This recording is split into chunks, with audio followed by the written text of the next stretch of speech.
बहुत ज़्यादा नुकसान हुआ है, वहीं बहुत ज़्यादा किसानों के साथ साथ रिहायशी इलाके का भी नुकसान हुआ है और इस मास्टर कॉलोनी को तो किसी ने संभाला भी नहीं है। सर क्या कुछ कहना चाहोगे सर?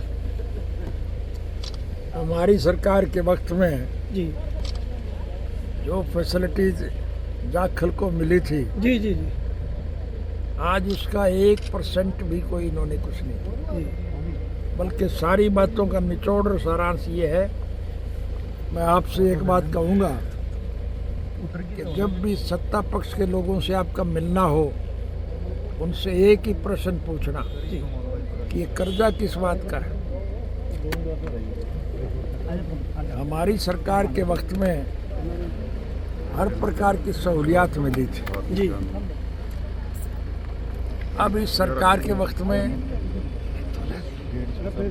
जो सड़कें हमने बढ़ाई थी वो सब टूट गई जी सर। उनकी मरम्मत नहीं हो रही। स्कूलों की बिल्डिंगें गिर रही हैं जी। मास्टर नहीं है, अस्पतालों में दवाई और डॉक्टर नहीं है, बिजली और पानी नहीं, पीने तक का पानी उपलब्ध नहीं है। खाद और बीज के लिए किसान को लाइन में लगना पड़ता है जी। और शाम को खाली हाथ वापस आ जाते हैं। इस कृषि प्रधान देश के किसान का उत्पादन मंडियों में कोई खरीदार नहीं है और हमारे उत्पादन से जो चीज़ें बनती हैं वो रोज़ महंगी हो रही है। गन्ना हम पैदा करते हैं, गन्ने का कोई खरीदार नहीं है। शुगर मिले अगर गन्ना खरीदती हैं तो सालों साल उसकी पेमेंट नहीं होती। चना, मूंग, मोठ, मसर हम पैदा करते हैं, मंडियों में भीग रही है, लेना कोई खरीद नहीं रहा। लेकिन उनसे जो दाल बनती है वो रोज़ महंगी हो रही है। सरसों, तारा मीरा, तोरिया, अड़सी हम पैदा करते हैं, उसका कोई खरीदार नहीं। लेकिन उससे जो तेल बनता है वो रोज़ महंगा हो रहा है। हमारी खेती में ट्रैक्टर का इस्तेमाल होता है, उसमें जो डीजल जलता है वो रोज़ महंगा हो रहा है।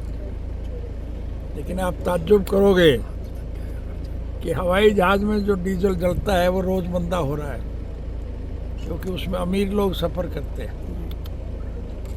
हमने वो वक्त भी देखा है जब भारतवर्ष विश्व के गरीब मुल्कों की आर्थिक मदद किया करता था। आज हमारी हालत ये है कि 400 लाख करोड़ से भी ज़्यादा का कर्जा है।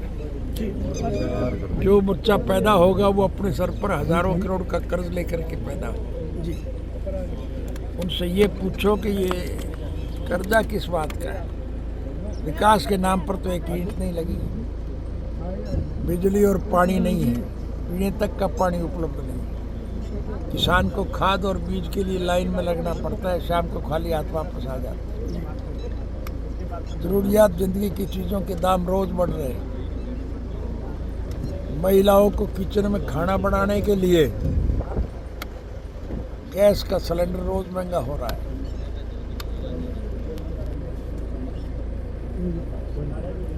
इनकी हालत ये है कि स्वर्गीय चौधरी देवीलाल जी ने बूढ़े बुजुर्गों को सम्मान प्रदान करने के लिए जो सम्मानित वृद्धावस्था पेंशन मुकर की थी वो भी काटने शुरू कर दी। इन्हें देश से कोई सरोकार नहीं, जनता से कोई प्यार नहीं, पैसे के लोभी लोग हैं, पैसा लूटने पर लगे हुए। आज भी हमारे यहाँ फ्लड की वजह से नुकसान हो रहा है जी। और ये इस पोजीशन में भी प्लाट बेच रहे हैं, सस्ते में ले रहे हैं फिर महंगे में बेच रहे हैं। हालत बहुत ख़राब है। उनसे ये पूछो कि ये पैसा किस बात का है, कर्जा किस बात का है, आपको सारी बात का निचोड़ मिल जाएगा। आप जो बाढ़ का एरिया के दौरा कर आए हैं, उसको जो पानी का भाव है, कितने कितने पानी आया, तो आपको क्या लग रहा है जी? ये पानी कहीं निकल नहीं रहा है और सरकार की गलत कार्रवाई की वजह से ये फ्लड आया है। इन्होंने नहरों की मरम्मत नहीं की जी। बांध टूट गए, उनके कभी एक ही कस्से ईंट की मिट्टी की नहीं डाली। सरकार की तरफ से गलत किए हुए कामों का नुकसान हो रहा है। यहाँ के लोगों का आरोप है सरकार सर, ने 15,000 रुपए प्रति एकड़ जो मुआवजा देने की और जो मकानों के मुआवजा देने की घोषणा की है, उसको कहाँ तक जायज मानते हैं? घोषणा ही है ना इस सरकार के पास, जी प्रत्यक्ष रूप में कुछ किया तो नहीं है। केवल घोषणाओं से तो काम नहीं चलेगा। तो आप क्या मांग करते हैं सरकार से, कितना मुआवजा होना चाहिए जी? आप मुआवजे की बात को छोड़िए, आज जो लोग भूखे मर रहे हैं उनके खाने की रोटी की व्यवस्था तो करे सरकार।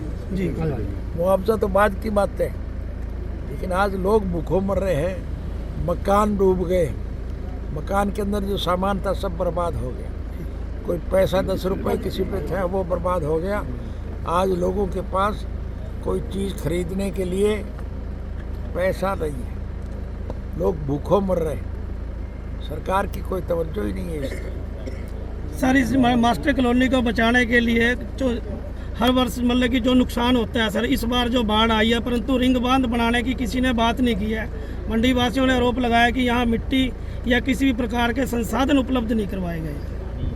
मैंने यही तो कहा है जी कि इनकी वजह से ही है, कहीं कुछ किया ही नहीं इन्होंने, जी उसकी वजह से आज बाढ़ आया है, फ्लड आया है। एक बहुत बुरी बात होने जा रही है, जी अब इस खड़े पानी में लोग नए सिरे से अगर धान पैदा उठ जाने का काम करेंगे जी तो बीज नहीं है, सरकार की तरफ से कोई पनीरी की व्यवस्था भी नहीं है, जी क्या करेंगे लोग? जो 15,000 मुआवजा घोषित किया है सीएम साहब ने, इसको आप क्या समझते हैं चौटाला साहब? केवल घोषणाओं से तो काम नहीं चलता, 15,000 का घोषणा से तो काम नहीं बनेगा। किसान की फसल तो 50,000 रुपया एकड़ के हिसाब से बर्बाद हो, 15,000 से क्या बनेगा? जो घग्गर नदी ट्यूबवेल वगैरह भी खराब हुए हैं किसानों के इस टाइम, बिजली नहीं है, आप क्या बात करते हैं, इनका सब कुछ बर्बाद हो गया। जो घग्गर नदी के ऊपर करोड़ों रुपए का हर साल बजट पास होता है, उस बजट के बारे में क्या कहेंगे?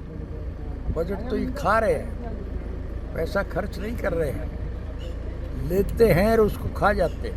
मजदूरों का भी बुरा और हाल है इनकी सर, हालत उनको ये हो रोजगार- गई है कि बूढ़ों की पेंशन काट के उसका पैसा भी खा रहे हैं। मजदूरों का बताओ सर जी। तो यहाँ कुछ ना कुछ दे के गए थे, काम करके गए थे। आज हमारे किए हुए कामों का मैंने बताया, जो सड़कें हमने बनाई वो टूट गई, जो बांध हमने बनाए वो टूट गए, स्कूलों की बिल्डिंगें गिर रही, अस्पतालों में डॉक्टर और दवाई नहीं है।